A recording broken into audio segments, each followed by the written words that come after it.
I've been playing outdoors since I was a kid, standing by the front door at around 2 years old, hollering, side, side, side, trying to get my mom to let me go play outside. Now, after 30 plus years working in the outdoor business, I'm dropping insider conversations every week with the brand leaders, guides, marketers, CEOs, and others that make the outdoor industry a trillion-dollar juggernaut that drives product innovation, revenue, and public policy for everything outdoors. I'm Rick Sayes. Welcome to the Outdoor Biz Podcast. Today I'm talking with MXXY co-founder Drew Dawson. MXXY was born on the trails of Marin County, California. Growing up there, Drew and co-founder Nicloa Beglum spent their days hiking, biking, and running. Electrolytes played a big role in helping them feel and perform their best, but fumbling with the extra bottles was a distraction, and reservoirs left a gunky mess to clean when they got home. The technology didn't exist to solve that, so they created it. Today, Drew and I talk about that founder's journey and plenty more. Hey, Drew, welcome to the show. Thank you so much for having me. Yeah, it's going to be a fun conversation. I perusing your website and looking at all the great photos. Looks like you guys have a lot of fun with this, creating this brand and launching this brand and making and selling stuff. Yeah, I don't think we really had an option. There is no option, right? I mean, you're going to do what you got to do. You might as well have fun. Absolutely. And you know, like I always, my co-founder Nicloa and I came up with the idea for this company when we were about 19. And I always tell people, like, I think we chose the hardest company we could possibly start. We chose to invent a hardware category. So there were, not only were there a number of years of just praying that we'd be able to find a way for the technology to work, but there were a number of years of, while we're shooting that content, that you're looking at our website going, God, I really hope people buy this. Yeah, right. Yeah, I think we all go through that. Same thing when I launched a podcast. Like, geez, I hope we get some listens to this. Otherwise, what am I going to have to go back to work? But yeah, absolutely. Yeah, exactly. I'll have to get a real job. Yeah, exactly. Yeah.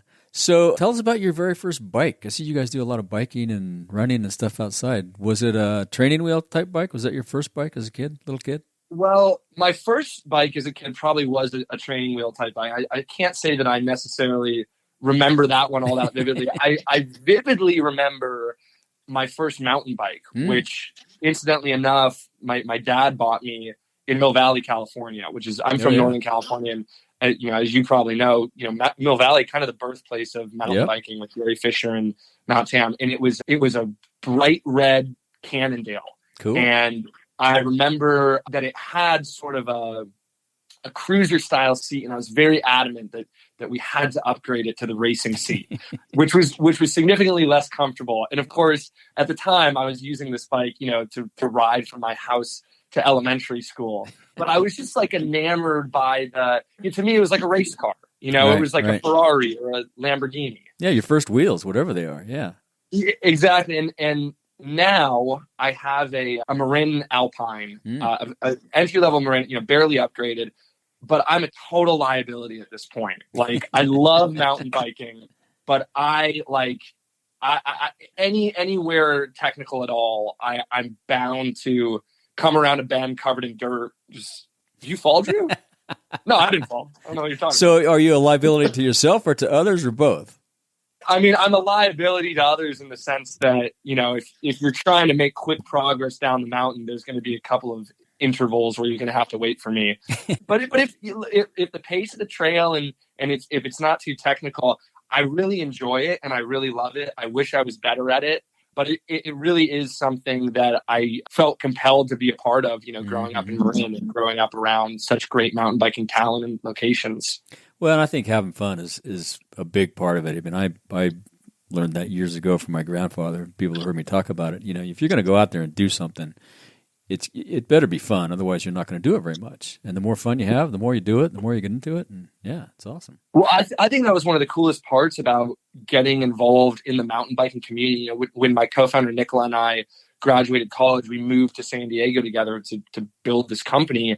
And actually, a lot of the people that we started hanging out with were the staff of the local bike shops. So, Chainline Bikes in San Diego was one that we were, just enamored by. They put on these unbelievable excursions to Oaxaca and mountain biking locales all over the world. And so we actually started riding with those guys. And I just thought it was so cool, the lack of judgment, around someone who was significantly less skilled than them, right? And just the patience. And I really think that is sort of unique to the mountain biking community. I think there's like a lack of snobbery that's just so awesome and refreshing. Yeah. And that's a big part of why it's been so fun to, ride with those guys, but also just work with these accounts that live and breathe mountain biking. Yeah. I think it depends on how you get in. I think every industry has its snobs, but I think there's also every industry, whether it's skiing or mountain biking or climbing, that there's, you find the right group who's welcoming and wanting to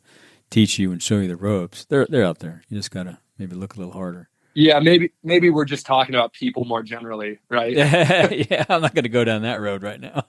So your dad bought you the bike. Was your family into the outdoors? Did you guys camp and hike and all that stuff? I mean, my family is on some sort of trail every weekend. Okay.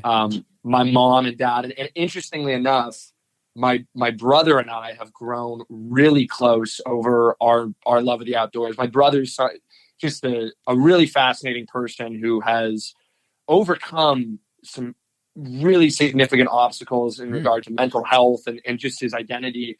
And it's been amazing to me how much the outdoors has played a role in that, and just the relationship that he's developed with the outdoors and the way that it's brought us together. I mean, the activity that we spend time together doing is going on a hike. So yeah, it's kind of been a integral part of my entire family, particularly after the last, over the last half decade or so. Yeah.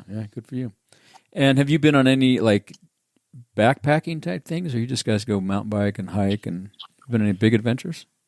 I mean, really, we grew up with, a variety of what felt like big adventures in our backyard. That was what was so cool about Marin, right? It was like, you could be surfing or hiking in Fort Cronkite, and 3 hours later you can be in Lake Tahoe skiing and snowboarding.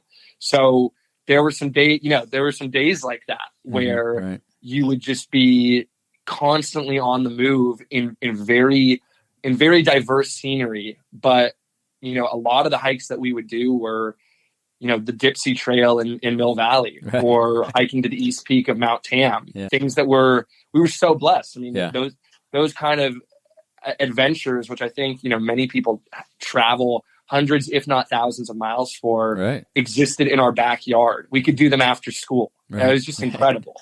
And that's how we, that's really how Nicloa and I started MXXY, was by spending time on the trails of Marin and seeing the emergence of these supplements, these electrolytes, and how we were introduced to those supplements, because they really seem to improve, the people who we spent times with ability to enjoy their time outdoors. And that's sort of why we devoted the last, 4 years to building this technology.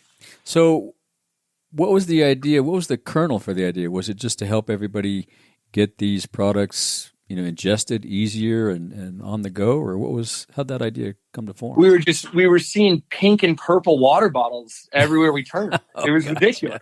Gotcha.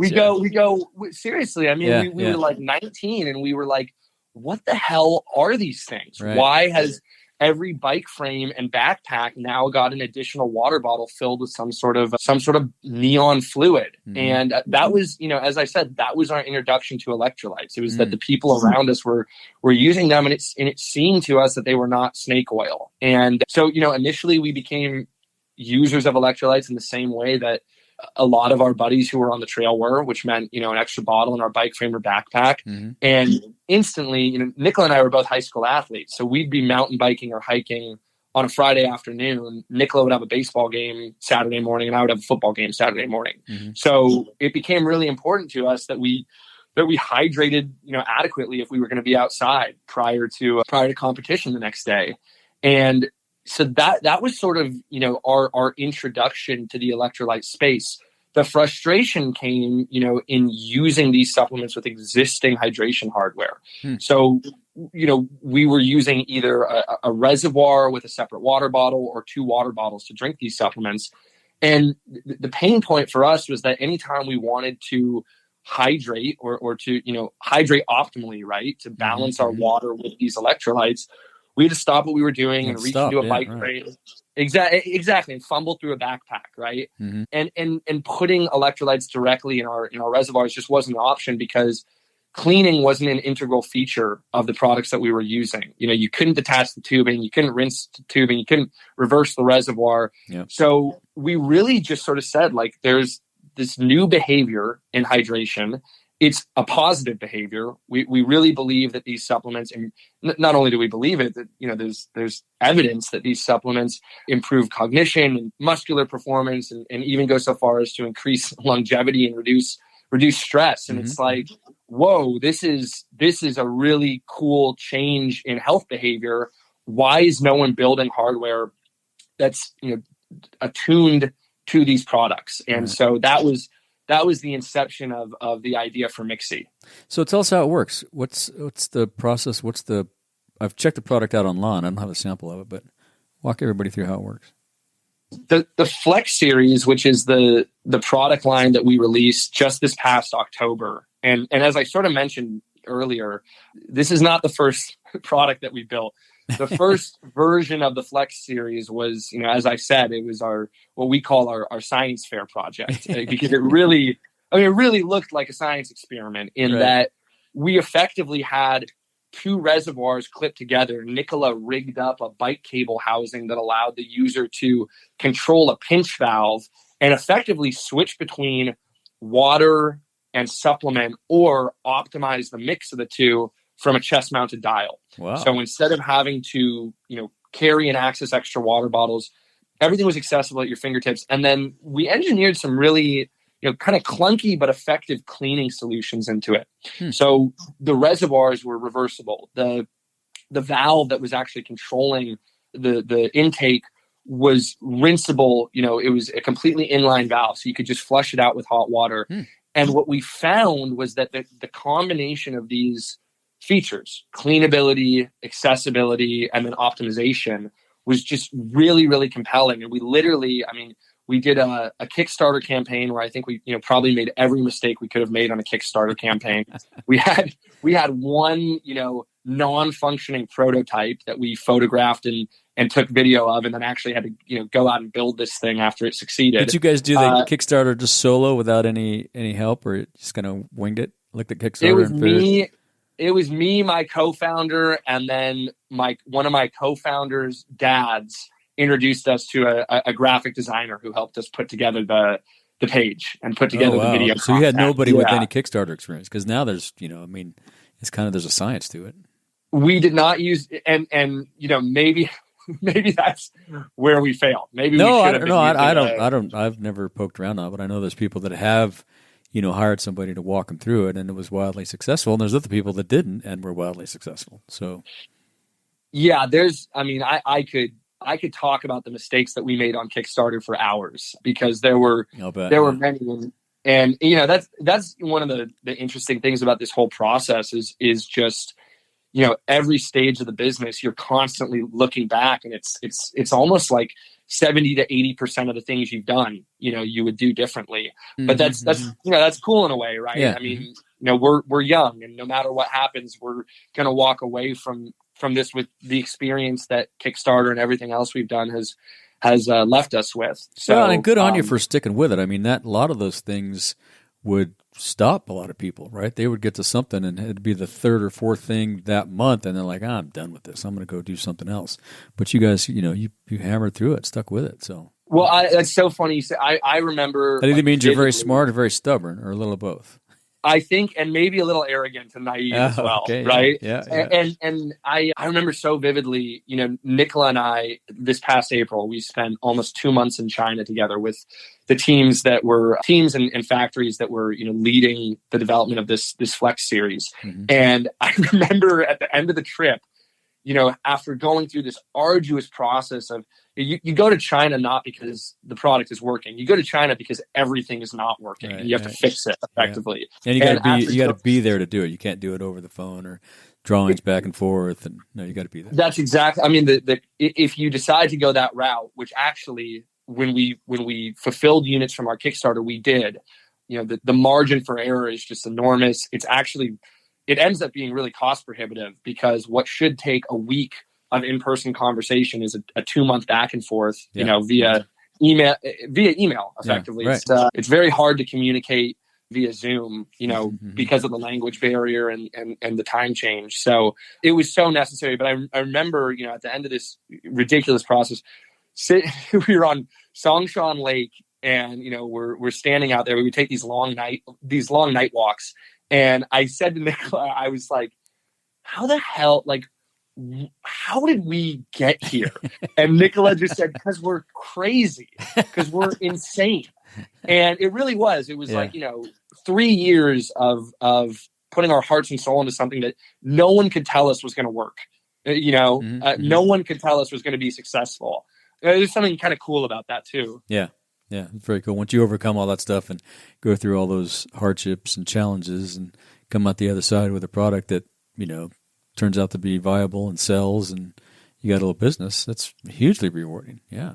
Yeah. And I think a really critical part for us was like building the ugly, the ugly child first, right? Yeah. We just never could have known what this flex technology would have to become if we hadn't spent. I mean, we spent the only thing that kept the business afloat when we were selling that minimum viable product was our presence and our sales at events.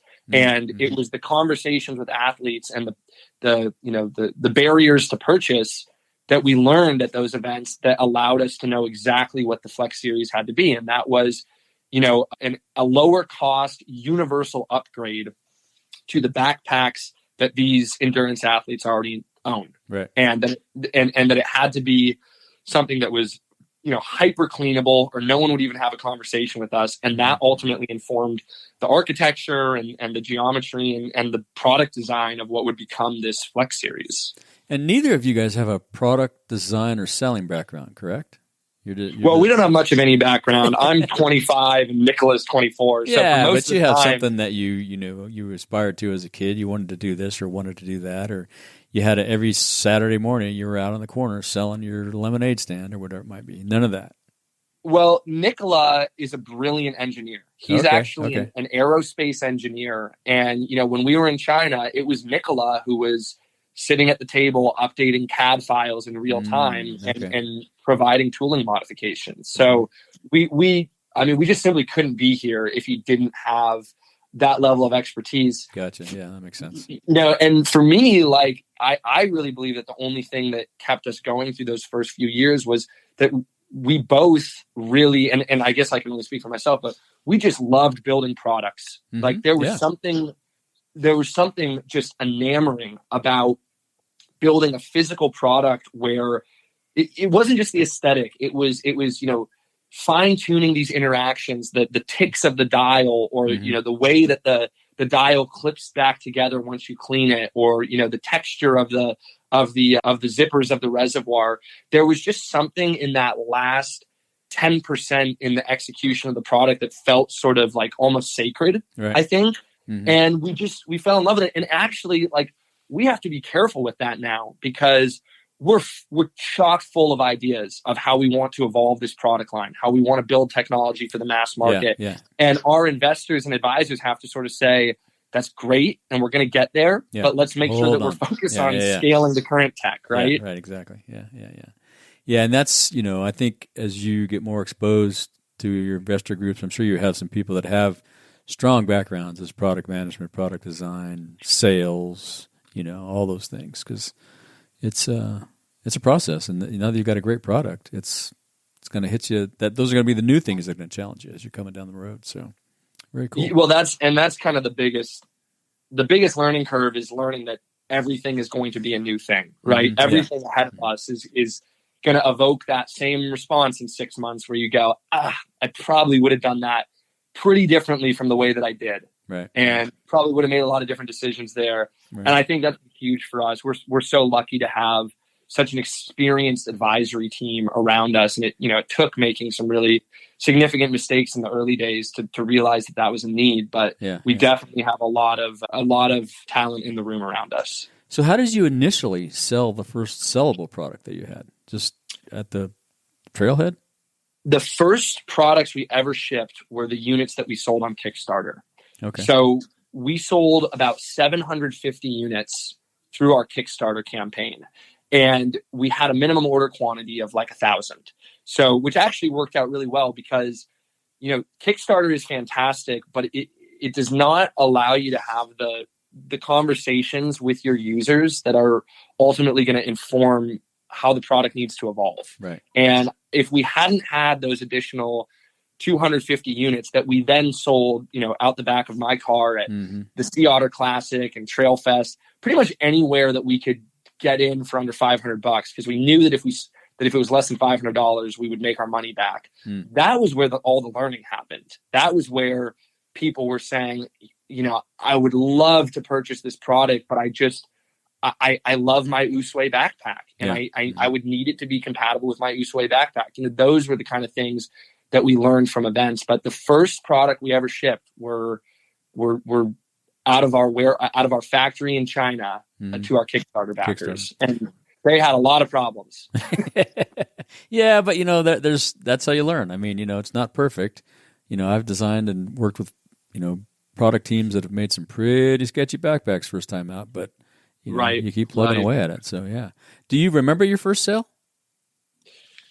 Oh, I remember vividly the first day on Kickstarter. I mean, we were it was just like, it was so exciting because we did like $30,000 in our first day, and we were like, "This is amazing! We're going to do $900,000 because we just multiplied it by 30." and then 24 hours, 48, 72 hours goes by, and you go, "Oh God, it's slowing! It's slowing!" Yeah. And Kickstarter has that cadence to it where it's this huge burst where you're texting everyone in your phone and emailing everyone in your contact list and posting on LinkedIn and Instagram. You get this huge burst.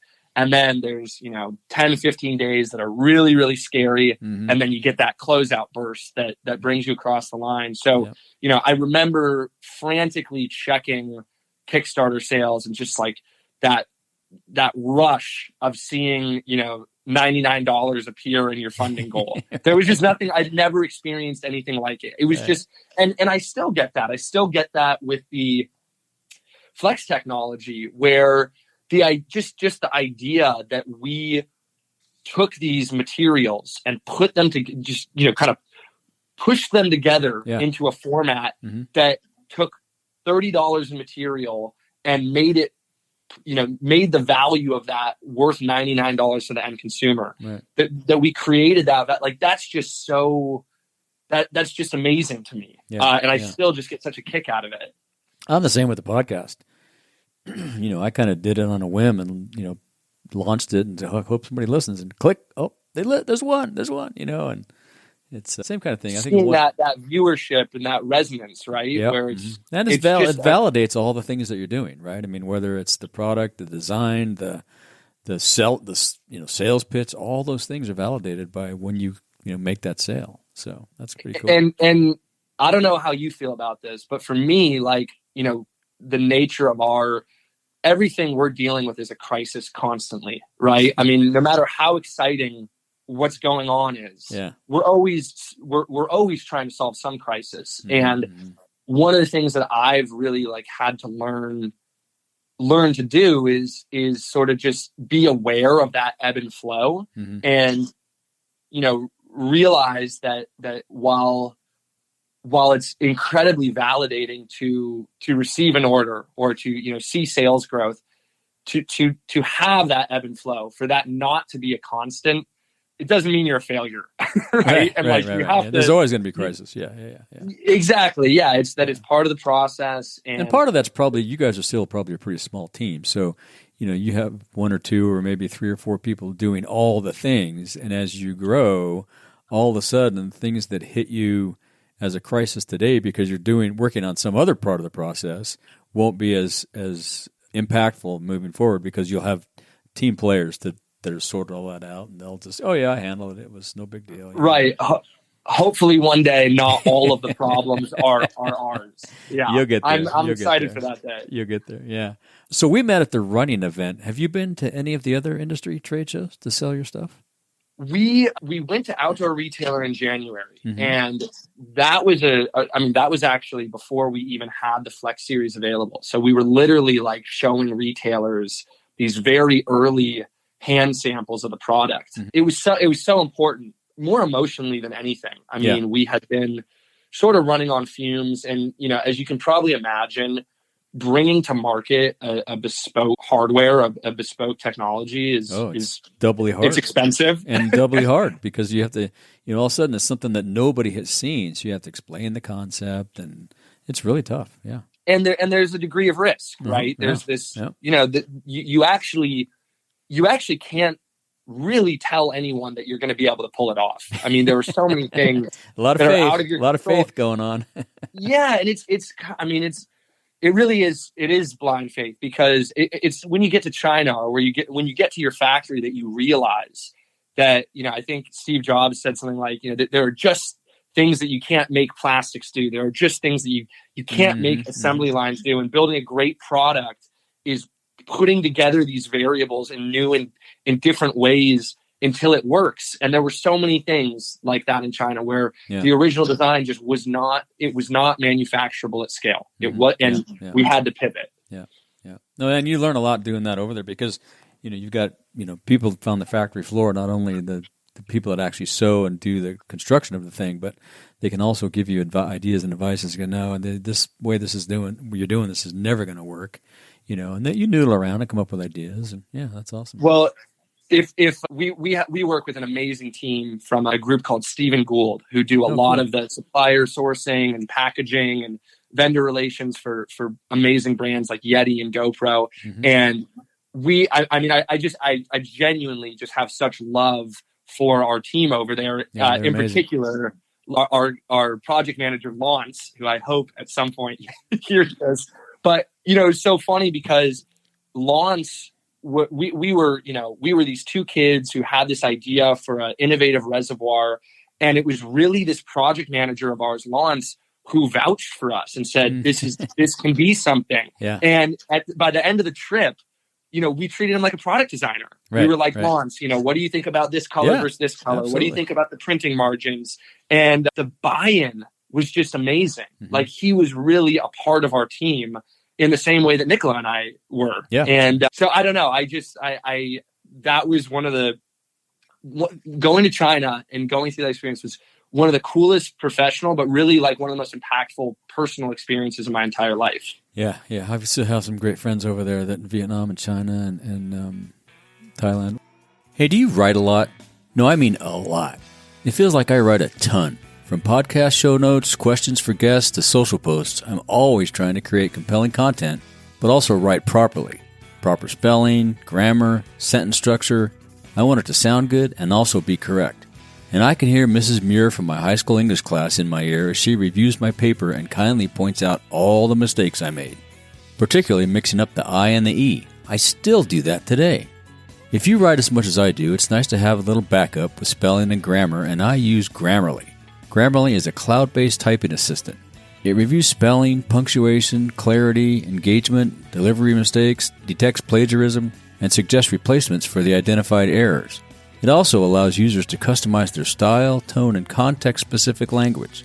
Their instant grammar checker corrects all grammar errors and enhances your writing. To try it out, go to ricksays.com/grammarcheck and get signed up today. You can thank me later. That's ricksays.com/grammarcheck. Let's get back to the show. Well, so you still produce in China, or have you moved to other places? We do still produce in China. We're pretty lucky that our tariff rates are not super prohibitive. I don't know if that will remain the case. It's always kind of a scary situation, but luckily it does seem like things have sort of leveled out, and we're not planning on leaving. We are planning on moving our soft goods out of China. The tariffs on backpacks are just, as I'm sure you know, are ridiculous. And they ebb and flow too. It moves around a lot. So you maybe move out for 5, 10, 20 years, but then you might go back. So absolutely. And what was so fascinating to me, there were a couple things that we learned when we were there talking to our factory owners. And I remember getting dinner one of the last nights, and we sort of asked them about that, and we said, how do you feel about the tariff situation? They said, we don't care. We're the same ones that are operating the factories in Vietnam, Cambodia. Yep. And it's true. It's like, not only are they operating those factories, but the raw material markets that your product is composed of, Yeah. they only exist in China. So it is this kind of interesting, facade of acting as if these products are not still coming from China at their core, and they are. Yeah. Yeah. There's a handful of other countries now, but yeah, it changes. It'll keep ebbing and flowing as it has for years. Have you opened any retailers yet? You have any retail doors? Yeah. I mean, I want to just express my appreciation for the retailers that partnered with us at launch. Right. Because it was, just like we talked about, it was a risk for them as well. And, one of the coolest things that has happened to us in the entire time building this company was the team at The Feed, who I'm sure you're familiar with. They committed to launch with us. Nice. I remember flying out to Broomfield with one of those hand samples and meeting with Matt, the founder, and Adam, who leads much of their product, and effectively showing off this janky sample. And by the end of the visit, they said, "Yeah, we'll try it." And they they launched us with this was like the most validating moment I've experienced. They launched us with a very simple email campaign outlining the function of the product to their core users, and in particular outlining the compatibility with the packs that they already carried. And within 72 hours, we had completely sold out of our Flex line. Wow, and cool. That was just one of those moments that was like, oh my God, we haven't wasted the last 3 years of our lives. We've done something here that it was just, I can't really put it into words. There were some tears were shed. It's pretty exciting when you have a product that goes big like that right out of the gate. Yeah, it's pretty cool. And it was just so exciting that it was the differentiating feat. It wasn't as if we had some huge brand campaign at launch. It wasn't as if we had celebrity influencers or any awareness really. It was just the technology. Right. They said, this is what this is. This is what it does. This is how it integrates with the supplements and the packs that you use. And they left the rest up to the user. Yeah. And within, 2.5 days, we were writing another purchase order to them. It was just amazing. Yeah, that's pretty cool. Yeah. Any other new styles coming down the pipeline you can talk about? Well, we're working on a snow sport collection. That's something that our athlete community, people are really, really excited about using our products for ski and snowboarding. I bet. And we're also going to be releasing a lumbar system. And the combination of the snow sport collection, the lumbar system, and then, one of the really cool things about Flex is that it's a completely modular system. So that top mix reservoir where you carry your hydration supplements, that detaches from your water reservoir. The tubing is completely detachable. All the parts are replaceable. So what we're going to start introducing is these, lower cost modules so that, when you inevitably get to the end of the season and you leave your top reservoir in your trunk for 6 months or 2 months or whatever it is and destroy it, which we are not saying our system can survive. We have cleaning features. You still do need to clean it. When you inevitably make that mistake, instead of being out an entire reservoir system, you'll be able to replace that module for, $25, which smart. we think will be, I think it'll be a really great, most of the athletes we work with are replacing their reservoirs every single season. So we hope that we can lower that cost a little bit. That makes sense. Let's shift gears a little bit. Do you have any advice or suggestions for someone wanting to follow your path and start their own product? Launch their own product? Man, I would say just do it. Just do it. And for me, like for the first 2 or 3 years, I was so intent on the outcome. I was so intent on MXXY becoming this impressive brand. I was intent on there being a real financial return for Nicloa and myself. And as I got older and I started talking to more and more founders, in particular, Neil Dana, who started GoPro alongside Nick Woodman, who's one of our earliest investors, and realizing what an absolute marathon building a brand like this is. Nick Woodman called GoPro a 10-year overnight success story. That's and if you look at most of them, you look at any of these brands, you look at the guys from On Running who, not that long ago were setting up their booth themselves and painting plywood. Like, it's a total marathon. And at some point I sort of just had to ask myself if the experience itself was worth the investment, regardless of the outcome. And the conclusion that I came to was that regardless of how painful it is when you're in the midst of it, when you zoom out a little bit, the experience that you get and just the, taking on a responsibility like this, I don't know, it just forces you to become something that you weren't. Mm-hmm. And,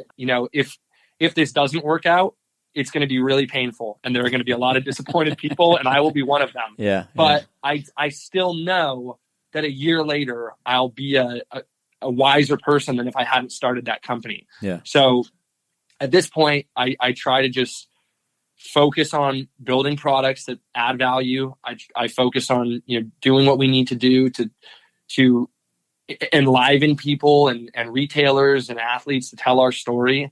And I just try not to focus too much on the outcome. And I think maybe that would be my biggest advice, is just realize how much energy and time you waste running these outcomes and scenarios to your head, and how useful that energy might be in building something really, really cool. Mm-hmm. You gotta have a target, a flag in the sand out there somewhere, but that can't be your focus. You got to go through all the processes and iterations and all those things that's going to get you there. So, yeah. Yeah, I mean, that's the balance, right? Like that's the real challenge is figuring out how you can plan for the future and make decisions that ultimately do have an outcome. Also realizing that it's impossible for you to parse through the innumerable variables that are going to impact that decision. Exactly, you never know what's going down. I know Amazon has an approach to this where they have type A and type B decisions, right? And I forget which is which, but I believe a type A decision is one that can be easily changed, and a type B decision is one that can't be. Mm-hmm. And type A decisions are made quickly, and action is taken quickly. And I think that's so useful for a young startup. It's like if the decision is not one of enormous importance, do the best you can with the information available, make the decision and learn from it. Yeah. But also try to minimize the baggage tied up in that decision. Do you really need to test a strategy by investing $5,000 or $10,000 in it? Or is there a way where this can become a type A decision? So that's been an interesting journey for us to go on. Yeah, that's a tough one for everybody to learn. I think we all learn that the hard way, and some don't. So that's tricky. It's kind of a spiritual experience almost, right? Well, how much you can let go. Yeah, and I think you realize too that how much a decision might feel like it's the most important thing at the time, but then when you stand back and look at it and evaluate it, no, that's a simple one. I got to knock this off over here, So but it's a learning process for sure. For sure, yeah. Do you have a favorite piece of outdoor gear under $100? Favorite piece of outdoor gear under $100 that you don't make? Well, you're kind of setting me up here, right? No, well, I'm sure it's yours, but something that's I'm not going to choose MXXY for that. Although I will say that both of our Flex systems are under $100. Cool, good to know. Yeah, definitely. Honestly, it might very well be my GoPro Hero 9.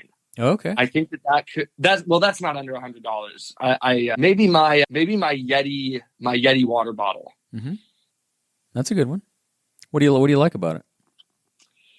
Well, I love YETI's brand. Yeah, great brand. Yeah. I've always loved YETI's brand, and I love the story of those two founders. Of them develop. And I kind of try to hitch our wagon to that story quite often, because these guys built what seemed like an over-engineered product for a niche market, right? Yeah. I mean, in the early days, right. It was the rodeo and hunter and fisher crowd, right. Fisherman crowd. So but by aligning themselves with the right retailers and by really listening to the feedback of those customers, they kind of built the foundation for a brand that is now able to manufacture tumblers and soft coolers and these things that maybe are not as much of a prosumer offering.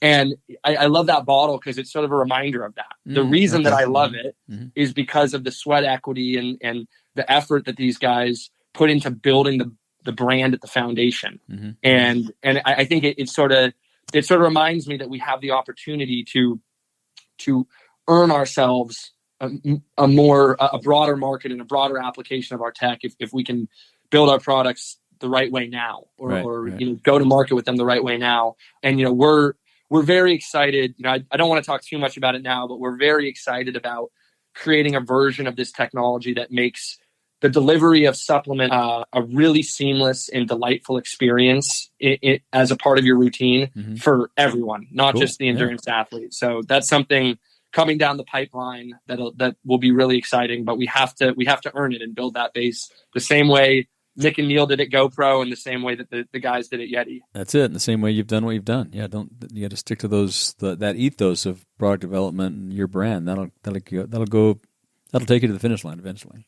Absolutely. Whatever the finish line is. Do you read a lot of books? Do you read a lot of business books? What are a couple of your favorite books?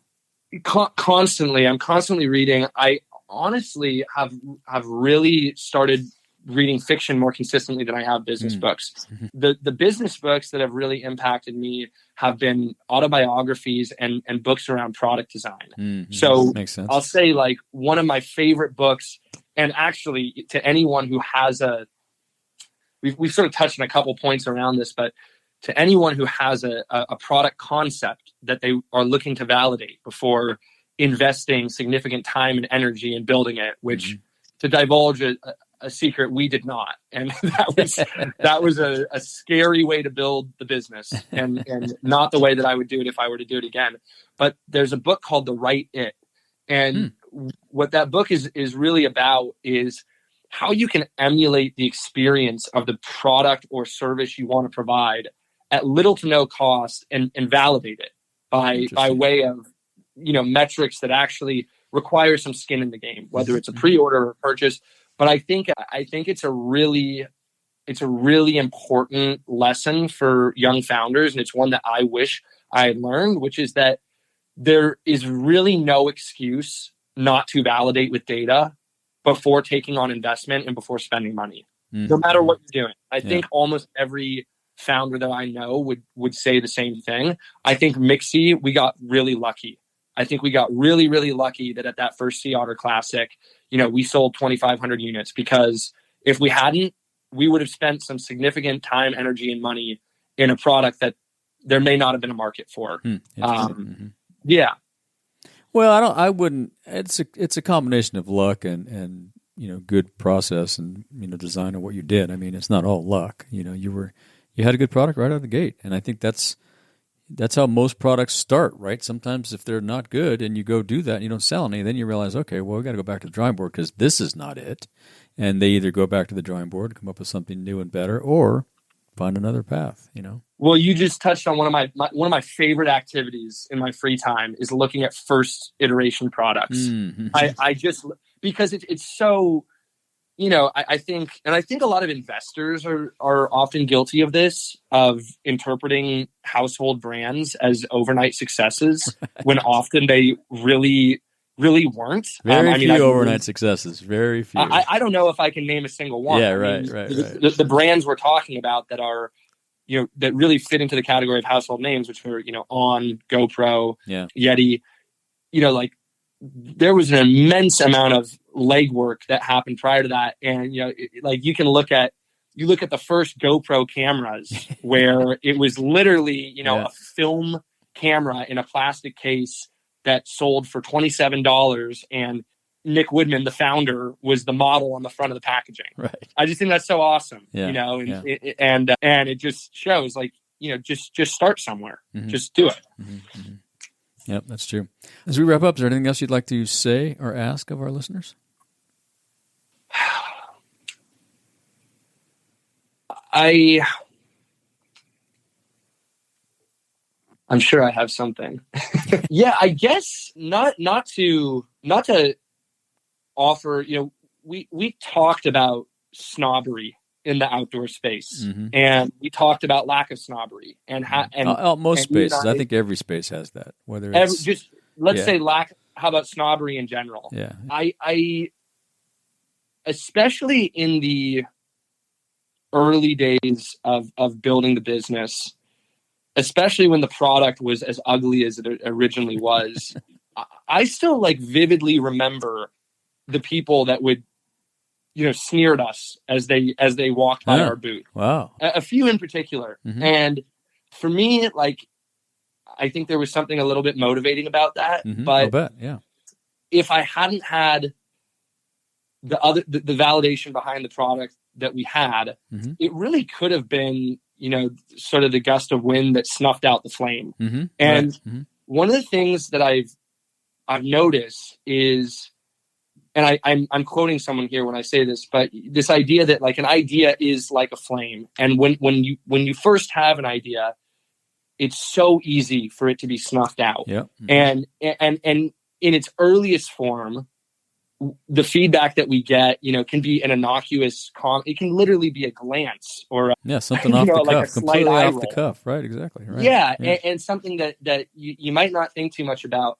I really hope that both the outdoor industry and just the business world at large starts taking an attitude that building anything is good, mm-hmm. right? That mm-hmm. that just going out and trying to build anything, that it's like one of the only jobs, being a startup founder, is like one of the only jobs where you're more valuable if you fail than if you had never done it at all, right? And it's like I really.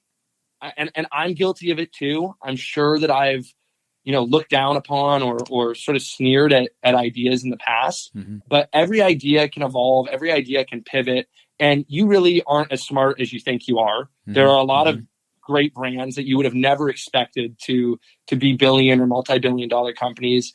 And I guess I just hope that as founders and as consumers too, there can just be a pro building attitude. Yeah, pro design, pro development. Yeah, just go out and build because it's good for everyone and it makes you better and you makes everything. That's what makes the world better, right? I mean, everybody's doing these new, better mousetraps, whatever it might be that they're working on.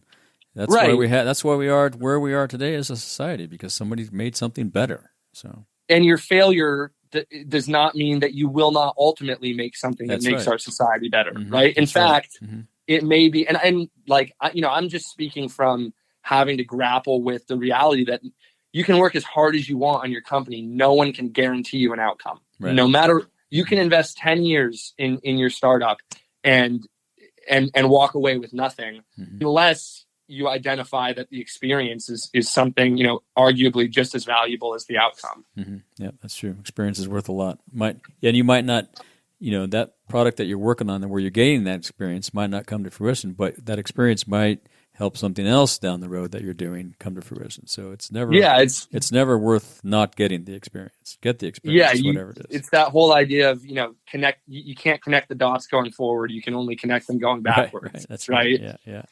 And where can people find you if they want to follow up? We are at GoMXXY, GOMXXY.com. You can always contact us there. We're a very, as you mentioned, a very small company, so it'll go directly to one of our inboxes. Oh, cool. And we just launched on Amazon. You can find us on The Feed, which is an amazing retailer where you can pair our product with some of the best sports nutrition products in the world.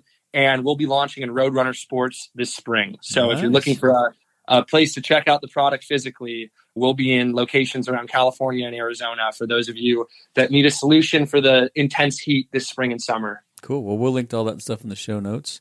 And I'll see you at the running event again this year. I hope so. Yeah. And Rick, I'll shoot you over our event schedule for 2024. Cool. We've got some awesome activations going on, and I hope that there's an opportunity to see you again in person. And, we can do some more content on the fly. For sure. Fun. Yeah. Oh, awesome. we would love to. We would love to. That's a huge part of the next phase of this journey for us. So, right. But I'm so thankful for you having me on your podcast. Feels like a bit of a therapy session. I don't get to talk about this stuff very much. It's probably a good thing to do once in a while. Yeah. Well, thanks for coming on. I appreciate the time and look forward to seeing you again. Yeah, you too. Thank you for joining us on another episode of the Outdoor Biz Podcast. Be sure to visit our website, theoutdoorbizpodcast.com, where you'll find show notes with links to everything we talked about and more. Subscribe wherever you get your podcasts so you don't miss a single episode. And while you're at it, if you found value in this show, we'd appreciate a rating on iTunes. Or spread the word and tell a friend. That would really help us out too. Be sure to tune in every week. And thanks again for listening to the Outdoor Biz Podcast with Rick Sayes.